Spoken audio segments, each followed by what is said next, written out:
Now presenting Minutes with Michael, with your host, Michael.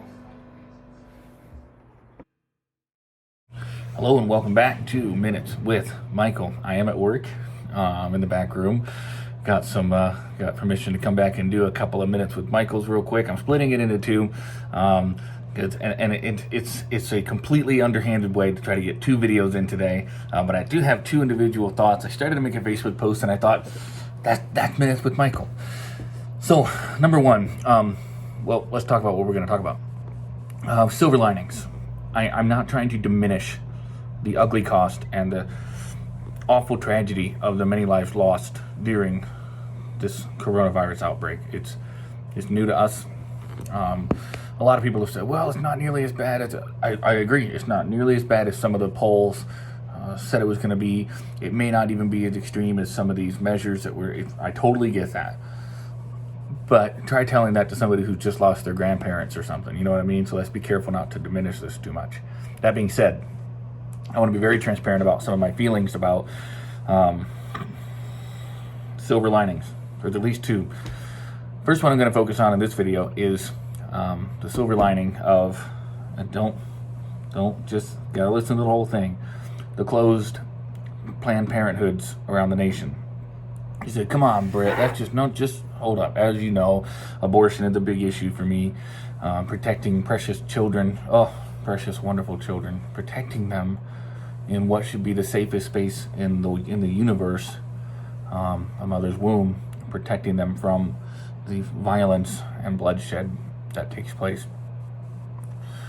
5,600 Planned Parenthoods closing around the nation. I don't think it's a huge leap to say that all the death toll from the coronavirus, as tragic as it is, will be how do I put this? I think we're going to see many more lives saved from the closing of the Planned Parenthood centers than we would see lost from coronavirus if these 5,600 centers stay closed. That's the number from a couple days ago. I got it from discern.com by Adam Ford.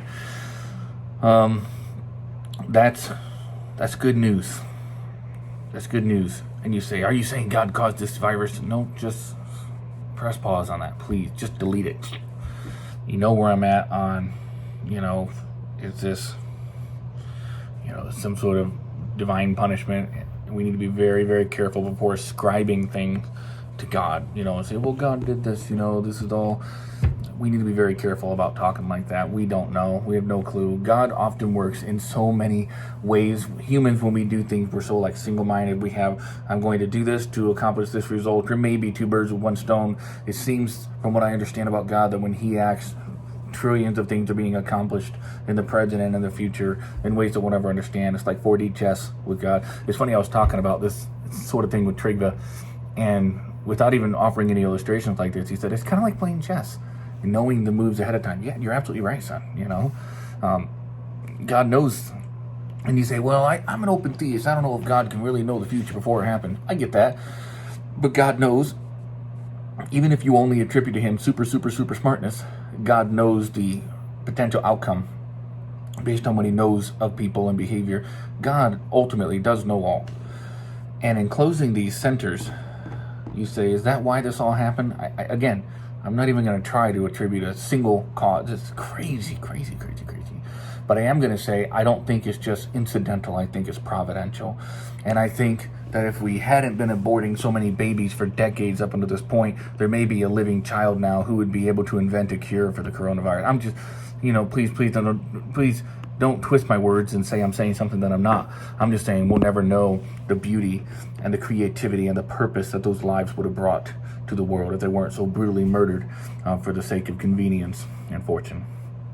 So that's silver lining number one. Not as many abortions happening. Again, I think it's a very mere estimate to say that for every tragic death from coronavirus, as tragic and truly sad as it is, let's not try to make it a utilitarian thing. Well, they died so that this can happen. It's a sad, tragic thing, period. But for every death in coronavirus, I'm certain several will be saved from the tools of death in the Planned Parenthood centers. That's something we can be thankful for in the midst of this. Just like the story of Joseph, the true story of Joseph. You know, it's very clear that his brothers meant something to him for evil. They were single-minded in their purpose, but God meant it unto Joseph for good. Without changing the circumstances at all, God just let it play out, knowing that ultimately it was going to accomplish a greater good. So we can be confident and thankful for this silver lining. So that's Minutes with Michael. I'll be back in a little bit with a second silver lining. This has been Minutes with Michael, with your host, Michael.